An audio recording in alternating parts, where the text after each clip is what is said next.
Hello students, स्वागत है आप सभी का आपके अपने यूट्यूब चैनल जीएसएम में। मैं कल्पना तिवारी बीएड प्रथम वर्ष का 4th पेपर लेकर के आई हूँ, जिसमें ये आज का मेरा वीडियो जो है वो दूसरा वीडियो है। पहला वीडियो मैं डाल चुकी हूँ आपके लिए। अपने प्रथम वीडियो में मैंने आपको भाषा का अर्थ, भाषा की परिभाषाएँ और भाषा की विशेषताओं के बारे में चर्चा की थी, और आज मैं आज आपसे भाषा के विभिन्न रूप और भाषा के महत्व को लेकर के आपसे चर्चा करूंगी।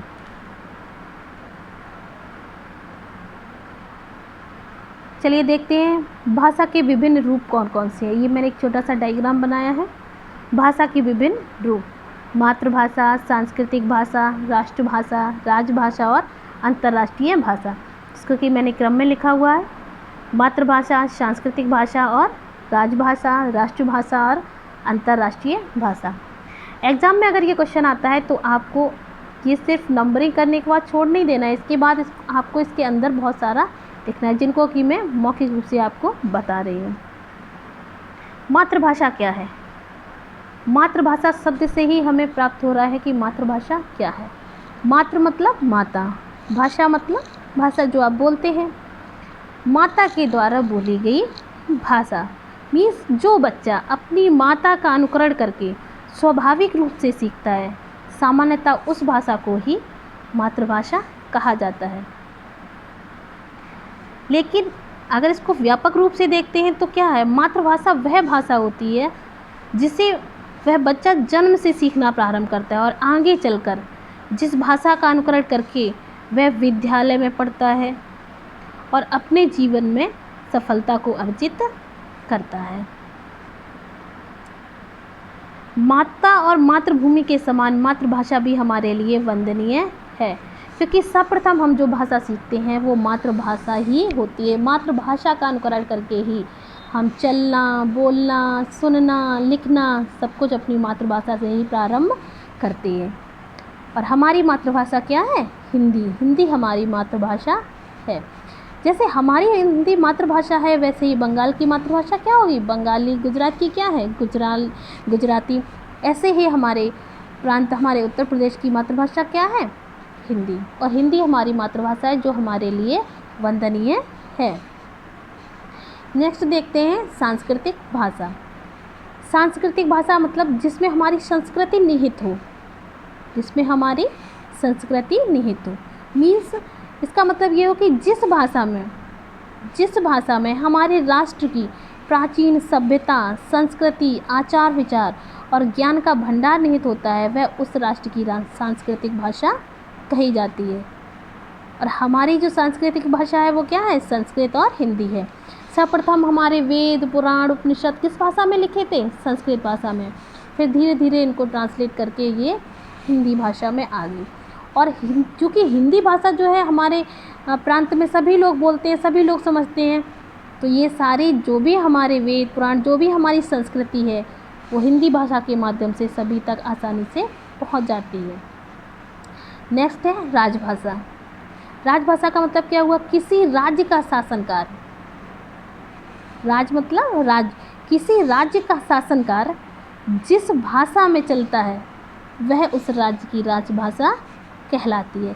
जिस राज्य का शासनकाल जिस भी भाषा में चलता है वह भाषा उस राज्य की राजभाषा कहलाती है। और लेकिन हमारे देश में क्या है? अनेक भाषाएं होने के कारण भिन्न भिन्न प्रांतों में भिन्न भिन्न भाषाएं बोली जाती हैं। लेकिन संविधान के द्वारा हमारे केंद्र की राजभाषा क्या है? हिंदी है। संविधान के द्वारा केंद्र की राजभाषा हिंदी है। नेक्स्ट क्या है? राष्ट्रभाषा। राष्ट्रभाषा का मीन्स क्या हुआ? राष्ट्र विशेष। मतलब हमारे राष्ट्र विशेष का जो भी शासन कार्य चलता है, हमारे राष्ट्र से संबंधित जो भी शासन कार्य चलता है वह उस राष्ट्र की राष्ट्रभाषा कहलाती है। और जो राष्ट्र का शासन कार्य चलता है,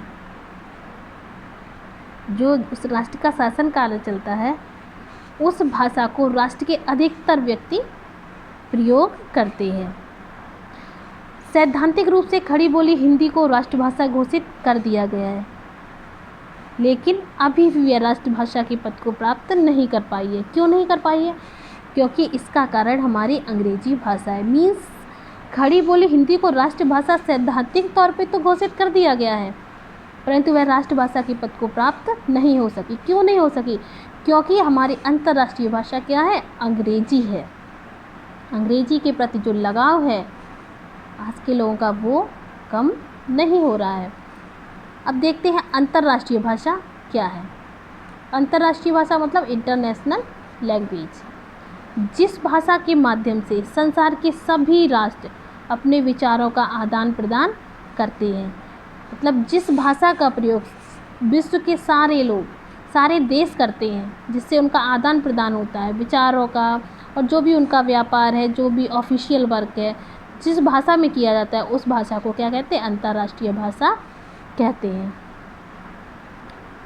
आज क्या है? राष्ट्र एक दूसरे से संबंध स्थापित किए बिना क्या है? राष्ट्र जो है एक दूसरे से संबंध स्थापित किए बिना अपने स्वतंत्र अस्तित्व की कल्पना नहीं कर सकता। मीन्स एक देश को दूसरे देश से, ऐसा नहीं है कि वो अकेले ही अपने देश का जो भी कार्य है वो कर ले, उसे किसी न किसी दूसरे देश से अपना संबंध स्थापित करना ही पड़ेगा, तभी वो देश आगे बढ़ पाएगा। तो जब हम एक देश दूसरे देश से अपने संबंध स्थापित करेगा तो उसके लिए क्या है कि वह उस भाषा का प्रयोग किया जाए जो कि सारे देश उस भाषा को अपनाते हैं। तो अंतर्राष्ट्रीय भाषा जो है वो क्या है? अंग्रेजी। और अंग्रेजी जो है सभी देशों में प्रचलित है, इसीलिए अंग्रेजी को अंतर्राष्ट्रीय भाषा माना गया। भारत में अंतर्राष्ट्रीय भाषा क्या है? अंग्रेजी है। अंग्रेजी जो है मोस्टली सभी देशों में प्रचलित है, सभी लोग अंग्रेजी जानते हैं। आगे देखते हैं आप, इसके आगे हम आपको भाषा की प्रकृति के बारे में चर्चा करेंगे कि भाषा की प्रकृति क्या है। नंबर 1 क्या है? भाषा विचार का अटूट संबंध होता है। भाषा क्या है?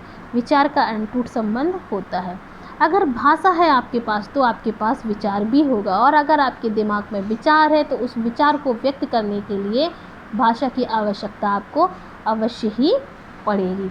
तो भाषा और विचार का एक दूसरे से अटूट संबंध स्थापित है, मतलब भाषा और विचार एक दूसरे से अलग नहीं है।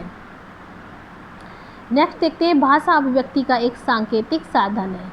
भाषा अभिव्यक्ति मैंने बताया था, अभिव्यक्ति का मतलब होता है अंदर के भावों को बाहर की तरफ प्रकट करना। भाषा क्या है? एक अभिव्यक्ति का एक सांकेतिक साधन है।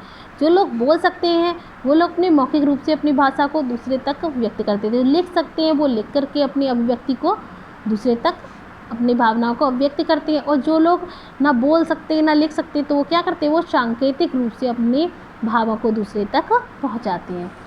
नंबर 3 क्या है? भाषा एक अर्जित संपत्ति है। भाषा क्या है? अर्जित संपत्ति है।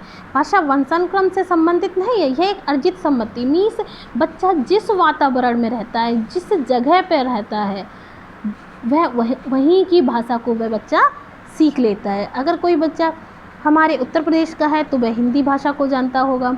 अगर कोई बच्चा पंजाब में रहता है तो वह पंजाबी बोलता होगा। कोई भाषा मतलब किसी और क्षेत्र का रहने वाला है तो वो उस भाषा को बोलना जानता। ये कोई वंशानुक्रम से संबंधित नहीं कि अगर माँ उसकी इंडिया की है, भारत की है, तो वो बच्चा भी भारत की भाषा को बोलता हो, या वो कहीं पिता उसके किसी दूसरे, ऐसा कुछ भी नहीं है। मीन्स बच्चा जिस क्षेत्र में रहता है, जिस जगह पर रहता है, वह जिस वातावरण में रहता है, वह उसी भाषा को बोलता है। तो इस पर हम कह सकते हैं कि भाषा क्या है? एक अर्जित संपत्ति है।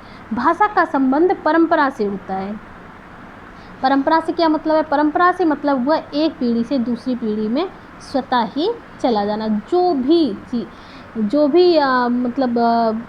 चीज़ें होती हैं, जैसे कि भाषा का संबंध परंपरा से कैसे है? जो हमारी एक पीढ़ी बोल रही है, जो एक जैसे हम लोग जहाँ के रहने वाले हैं, जो हमारे दादी बाबा जो भाषा बोलते हैं वही हमारे माँ पिताजी भी वही भाषा बोलते हैं, वही भाषा हम लोग बोलते हैं, और वही फिर पीढ़ी दर पीढ़ी वही भाषा आगे को चलती रहती है। लेकिन अगर इन्हीं में से कोई व्यक्ति निकल के किसी दूसरी जगह रहने लगेगा जाके, तो उसकी जो पीढ़ी होगी वो वहाँ के वातावरण की भाषा को बोलेगी। लेकिन अगर वो यहाँ पर रहते तो वो पीढ़ी दर पीढ़ी वो भाषा पहुँचती रहती है, वो आचार विचार पहुँचते रहते हैं, वो संस्कृति पहुँचती रहती है, वो भाषा भी दूसरे के पास पहुँचती रहती है। नेक्स्ट है भाषा का महत्व। भाषा का क्या महत्व हमारे जीवन में? भाषा जो है वो विचार विनिमय का साधन है। भाषा के द्वारा हम विचार हमारे दिमाग में आते हैं और उनको विनिमय मतलब आदान प्रदान करने का एक माध्यम है। भाषा ही शिक्षा व ज्ञान का मुख्य आधार है। भाषा के माध्यम से ही हम शिक्षा ग्रहण करते हैं, ज्ञान ग्रहण करते हैं। उस ज्ञान और शिक्षा को हम दूसरे व्यक्ति तक पहुँचाते हैं। वो पहुँचाने का माध्यम क्या है? एकमात्र भाषा ही है। भाषा के द्वारा ही ज्ञान को सुरक्षित रखा जाना संभव है। मैंने पहले भी बताया था कि ज्ञान हमारा जो है कैसे सुरक्षित रखा जा सकता है, वो भाषा। अगर हम लिखेंगे भी तो भी हमें भाषा की आवश्यकता पड़ेगी, किसी को बताएंगे तो भी हमें भाषा की आवश्यकता पड़ेगी। मतलब अपने ज्ञान को हम बिना भाषा के अर्जित नहीं कर सकते। भाषा सामाजिक एकता में सहायता पहुँचाती है। मीन्स भाषा के द्वारा ही एक व्यक्ति समाज में दूसरे व्यक्ति से संबंध जोड़ पाता है, एक भाषा के माध्यम से ही। भाषा के द्वारा ही शारीरिक विकास, बुद्धि का विकास व व्यक्तित्व का विकास होता है। भाषा के द्वारा ही शारीरिक विकास होता है, बुद्धि का विकास होता है, व्यक्तित्व का विकास होता है, एक भाषा के माध्यम से ही। अतः अंत में यही कहना चाहूँगी, घर पर रहिए और सुरक्षित रहिए।